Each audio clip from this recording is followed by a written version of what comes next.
Reading from Krishna, the Supreme Personality of Godhead, by His Divine Grace A.C. Bhaktivedanta Swami Prabhupada, Founder Acharya of the International Society for Krishna Consciousness. Chapter 33, Description of the Rasa Dance. Thus hearing the Supreme Personality of Godhead, Krishna, speaking to pacify them, the gopis became very much pleased. They became completely relieved of the great suffering of separation, not only by hearing the words of the Supreme Personality of Godhead, but also by touching His hands and legs. After this, the Supreme Personality of Godhead began His Rasa Dance. A dance in the midst of many girls is called Rasa Dance. So Krishna began to dance among the most beautiful and fortunate girls within the three worlds.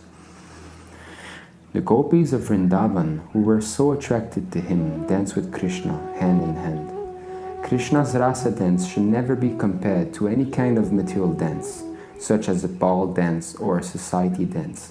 The Rasa Dance is a completely spiritual performance. In order to establish this fact, Krishna, the Supreme Mystic, expanded himself into many forms and stood beside each gopi.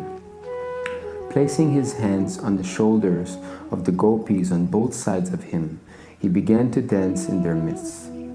The mystic expansions of Krishna were not perceived by the gopis because Krishna appeared alone to each of them. Each gopi thought that Krishna was dancing with her alone. Above that wonderful dance flew many airplanes carrying the denizens of the heavenly planets, who were very eager to see the wonderful dance of Krishna with the gopis. The Gandharvas and Kinnaras began to sing, and accompanied by their respective wives, all the Gandharvas began to shower flowers on the dancers. As the gopis and Krishna danced together, a very blissful musical sound was produced from the tinkling of their bells, ornaments, and bangles.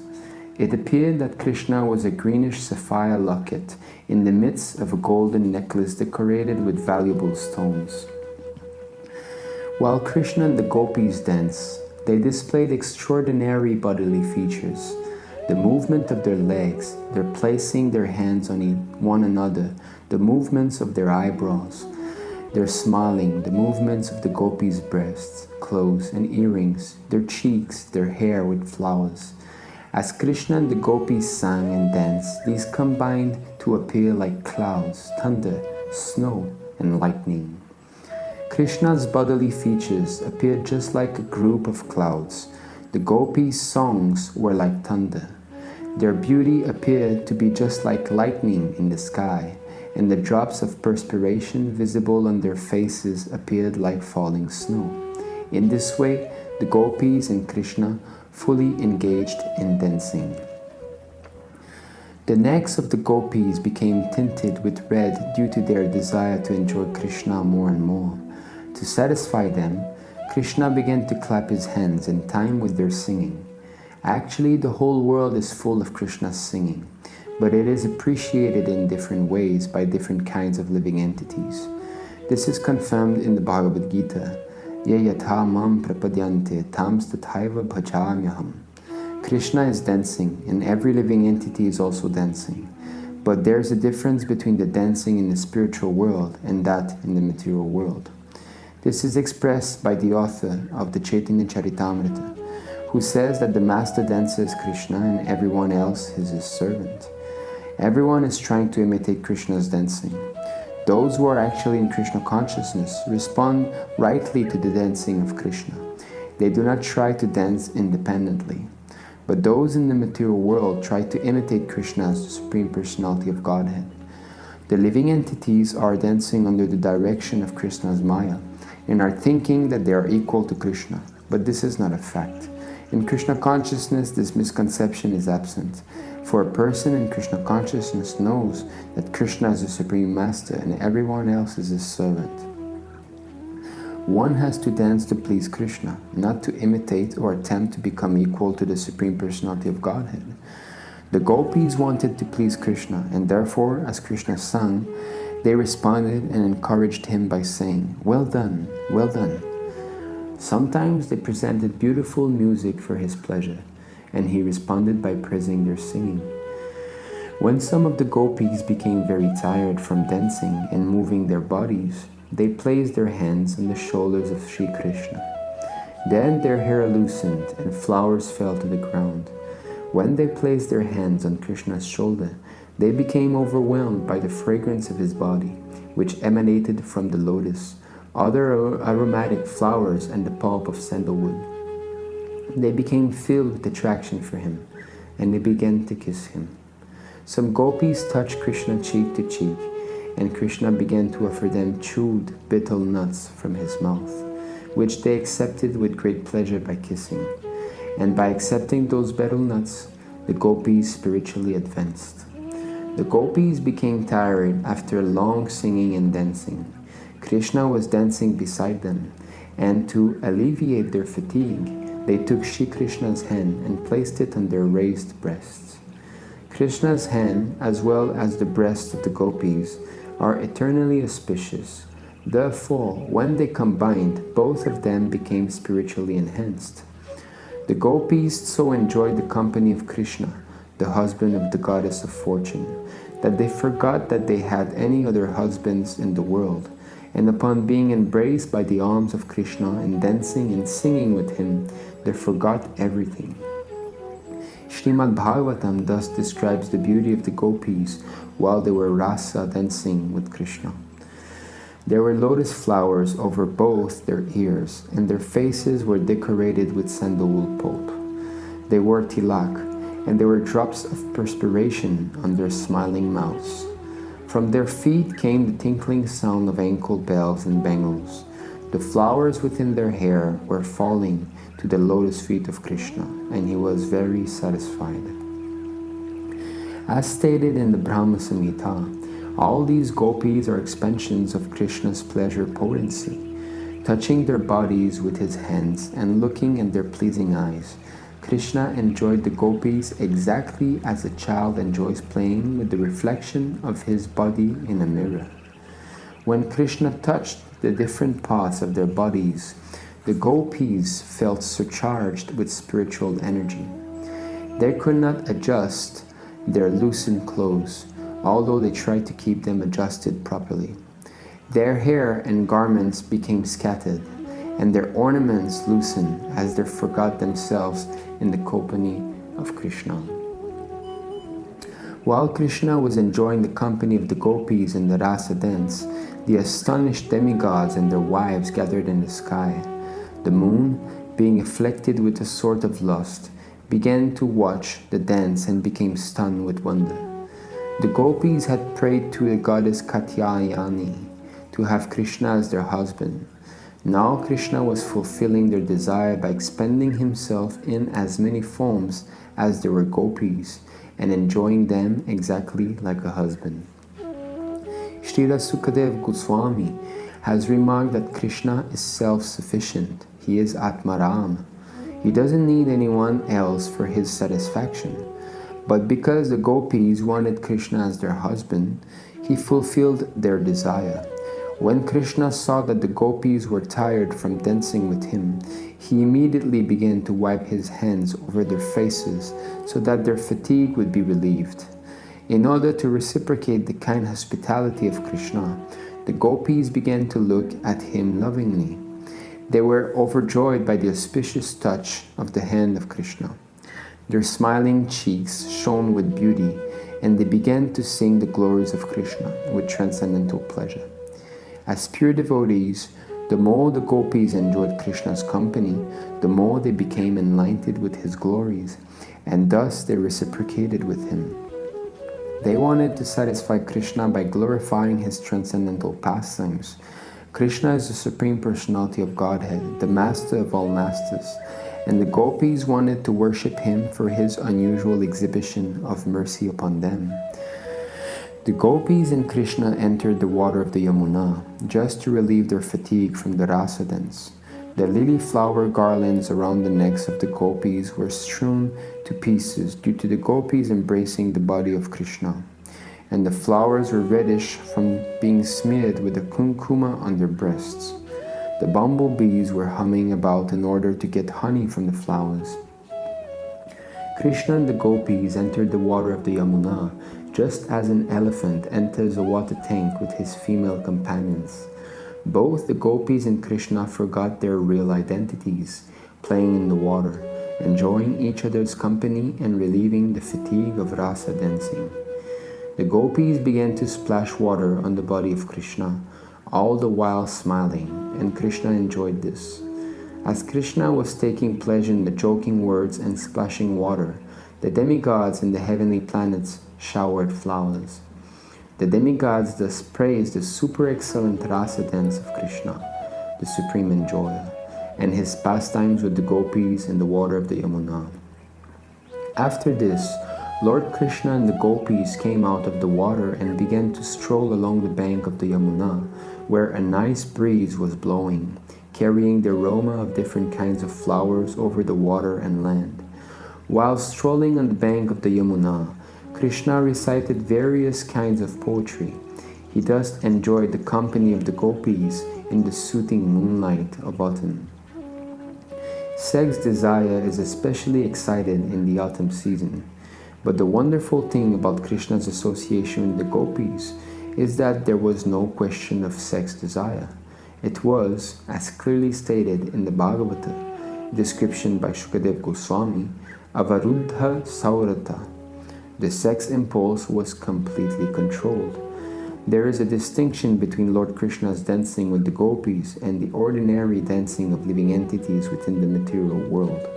In order to clear up further misconceptions about the Rasa dance and the affairs of Krishna and the gopis, Maharaj Parikshit, the hearer of Śrīmad-Bhāgavatam, told Shukadeva Goswami, Krishna appeared on the earth to establish the regulative principles of religion and to curb the predominance of irreligion.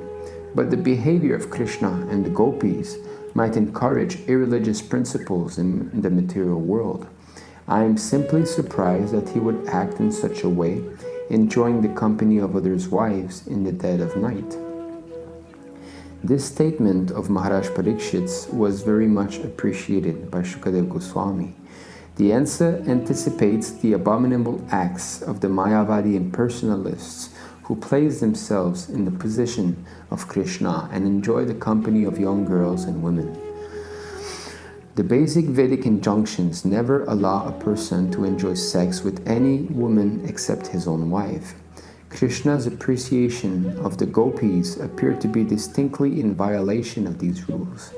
Maharaj Parikshit understood the total situation from Shukadeva Goswami, yet to further clarify the transcendental nature of Krishna and the gopis in the Rasa dance, he expressed his surprise. This is very important in order to check the unrestricted association with women by the Prakrita Sahajiyas. In this statement, Maharaj Parikshit has used several important words which require clarification. The first word, jugupsitam, means abominable. The first doubt of Maharaj Parikshit was as follows. Lord Krishna is the Supreme Personality of Godhead who had advented himself to establish religious principles. Why then did he mix with others' wives in the dead of night and enjoy dancing, embracing, and kissing? According to the Vedic injunctions, this is not allowed. Also, when the gopis first came to him, he gave instruction to them to return to their homes. To call the wives of other persons or young girls and enjoy dancing with them is certainly abominable according to the Vedas. Why should Krishna have done this? Another word used here is aptakama. Some may take it for granted that Krishna was very lusty among young girls, but Parikshit Maharaj said that this was not possible. He could not be lusty. First of all, from the material calculation, he was only 8 years old.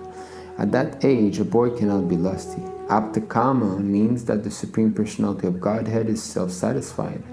Even if he were lusty, he doesn't need to take help from others to satisfy his lusty desires. The next point is that, although not lusty himself, he might have been seduced by the lusty desires of the gopis. But Maharaj Parikshit then used another word, yadupati, which indicates that Krishna is the most exalted personality in the dynasty of the Yadus. The kings of the dynasty of Yadu were considered to be the most pious, and their descendants were also like that. Having taken birth in that family, how could Krishna have been seduced even by the gopis? It is concluded, therefore, that it was not possible for Krishna to do anything abominable, but Maharaj Parikshit was in doubt as to why Krishna acted in that way. What was the real purpose? Another word Maharaj Parikshit used when he addressed Sukadeva Goswami is suvrata, which means to take a vow to enact pious activities. Sukadeva Goswami was an educated brahmachari, and under the circumstances, it was not possible for him to indulge in sex. This is strictly prohibited for brahmacharis, and what to speak of a brahmachari like Sukadeva Goswami. But because the circumstances of the Rasa Dance were very suspect, Maharaj Parikshit inquired for clarification from Sukadeva Goswami. Sukadeva Goswami immediately replied that transgressions of religious principles by the Supreme Controller testify to his great power. For example, fire can consume any abominable thing. That is the manifestation of the supremacy of fire. Similarly, the sun can absorb water from the urinal or from stool, and the sun is not polluted. Rather, due to the influence of the sunshine, the polluted, contaminated place becomes disinfected and sterilized. One may also argue that since Krishna is the supreme authority, his activities should be followed. In answer to this argument, Sukadeva Goswami has very clearly said that the Ishvara, or supreme controller, may sometimes violate his own instructions, but this is possible only for the controller himself, not for the followers. Unusual and uncommon activities by the controller can never be imitated. Sukadeva Goswami warned that the conditioned followers who are not actually controlled should never even imagine imitating the uncommon activities of the controller. A Mayavadi philosopher may falsely claim to be God or Krishna, but he cannot actually act like Krishna. He can persuade his followers to falsely imitate the Rasa Dance, but he is unable to live Govardhan Hill. We have many experiences in the past of Mayavadi rascals who delude their followers by posing themselves as Krishna in order to enjoy Rāsa-līlā. In many instances, they were checked by the government, arrested and punished. In Orissa, Thakur Bhaktivinoda punished a so-called incarnation of Vishnu who was imitating the Rāsa-līlā with young girls. There were many complaints against the so-called incarnation. At that time, Bhaktivinoda Thakur was a magistrate, and the government deputed him to deal with that rascal, and he punished him very severely. The Rasa-līlā dance cannot be imitated by anyone. Sukadeva Goswami warns that one should not even think of imitating it. He specifically mentions that if, out of foolishness, one tries to imitate Krishna's Rasa dance, he will be killed. Just like a person who wants to imitate Lord Shiva's drinking of an ocean of poison. Lord Shiva drank an ocean of poison and kept it within his throat. The poison made his throat turn blue, and therefore Lord Shiva is called Nilakantha. But if an ordinary person tries to imitate Lord Shiva by drinking poison or smoking ganja, he is sure to be vanquished and will die within a very short time. Lord Sri Krishna's dealings with the gopis occurred under special circumstances. Most of the gopis in their previous lives were great sages, expert in the study of the Vedas, and where Lord Krishna appeared as Lord Ramachandra, they wanted to enjoy with him. Lord Ramachandra gave them the benediction that their desires would be fulfilled when he would appear as Krishna. Therefore, the desire of the gopis to enjoy the appearance of Lord Krishna was long cherished. So they approached the goddess Katyayani to have Krishna as their husband. There are many other circumstances which also testify to the supreme authority of Krishna and show that he is not bound by the rules and regulations of the material world. In special cases, he acts as he likes to favor his devotees. This is possible only for him, because he is the supreme controller. People in general should follow the instructions of Lord Krishna as given in the Bhagavad Gita, and should not even imagine imitating Lord Krishna in the Rasa Dance. Krishna's lifting of Govardhan Hill and his killing of great demons like Putana are all obviously extraordinary activities. Similarly, The Rasa Dance is also an uncommon activity and cannot be imitated by any ordinary man. An ordinary person engaged in the occupational duty, like Arjuna, should execute his duty for the satisfaction of Krishna. That is within his power. Arjuna was a fighter, and Krishna wanted him to fight for his satisfaction. Arjuna agreed, although at first he was not willing to fight. Duties are required for ordinary persons. They should not jump up and try to imitate Krishna and indulge in Rāsa-līlā and thus bring about their ruin. One should know with certainty that Krishna had no personal interest in whatever he did for the benediction of the gopīs. As stated in the Bhagavad Gita, Namam karmani limpanti. Krishna never enjoys or suffers the result of his activities. Therefore, it is not possible for him to act irreligiously. He is transcendental to all religious duties and principles. He is untouched by the modes of material nature. He is the supreme controller of all living entities, whether in human society, in demigod society, in the heavenly planets, or in the lower forms of life. And he is also the controller of material nature. Therefore, he has nothing to do with religious or irreligious principles. Shukadeva Goswami further concludes that the great sages and devotees who are washed clean of all conditioned life can move freely even within the contamination of material nature by keeping Krishna, the Supreme Personality of Godhead, within their hearts. In this way, they also do not become subject to the laws of pleasure and pain in the modes of material nature. How, then, is it possible for Krishna, who appears by his own internal potency, to be subject to the laws of karma? In the Bhagavad Gita, the Lord clearly says that whenever he appears, he does so by his internal potency. He is not forced to accept the body by the laws of karma, like an ordinary living entity. Every other living entity is forced to accept a certain type of body by his previous actions. But when Krishna appears, he always appears in a body that is not forced upon him by the action of his past deeds. His body is a vehicle for his transcendental pleasure. Pastimes, which are enacted by his internal potency. He has no obligation to the laws of karma. The Mayavadi monist must accept a certain type of body, being forced by the laws of nature. Therefore, his claim to being one with Krishna or God is only theoretical. Such persons who claim to be equal with Krishna and indulge in Rāsa-līlā create a dangerous situation for the people in general. Krishna, the Supreme Personality of Godhead, was already present as the Supersoul within the bodies of the gopīs and their husbands. He is the guide of all living entities, as is confirmed in the Katha Upanishad, Nityo Nityanam Chaitanas Chaitananam. The Supersoul directs the individual soul to act, and the Supersoul is the actor and witness of all action. It is confirmed in the Bhagavad Gita that Krishna is present in everyone's heart and that from him come all knowledge, remembrance, and forgetfulness. He is the original person to be known by Vedic knowledge. He is the author of the Vedanta philosophy, and he knows the Vedanta philosophy perfectly well. The so-called Vedantists and Mayavadis cannot understand Krishna as he is.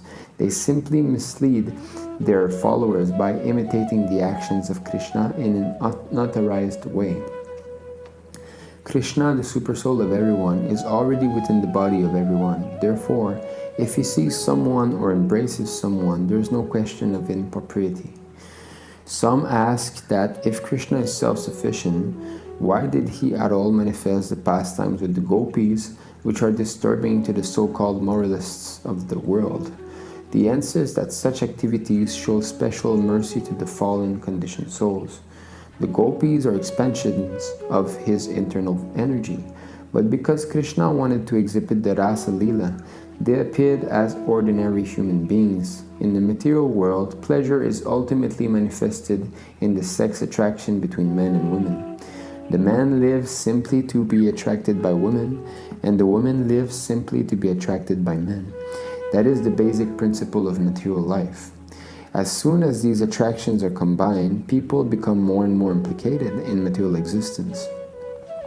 In order to show them special favor, Krishna exhibited this Rasa-līlā dance. It is just to captivate the conditioned souls.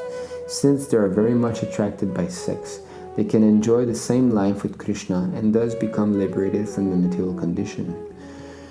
In the second canto of Śrīmad-Bhāgavatam, Maharaj Parikshit also explains that the pastimes and activities of Lord Krishna are medicine for the conditioned souls.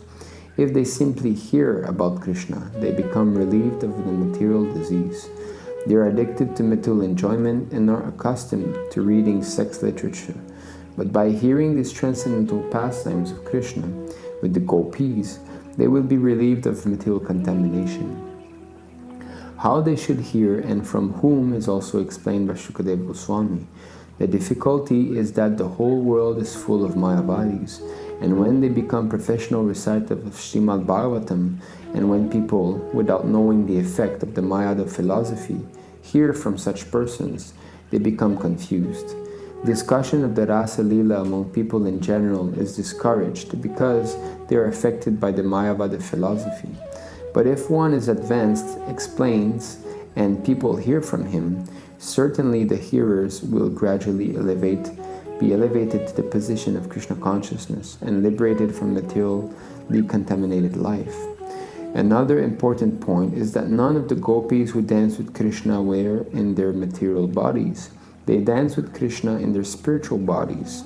All their husbands thought that their wives were sleeping by their sides.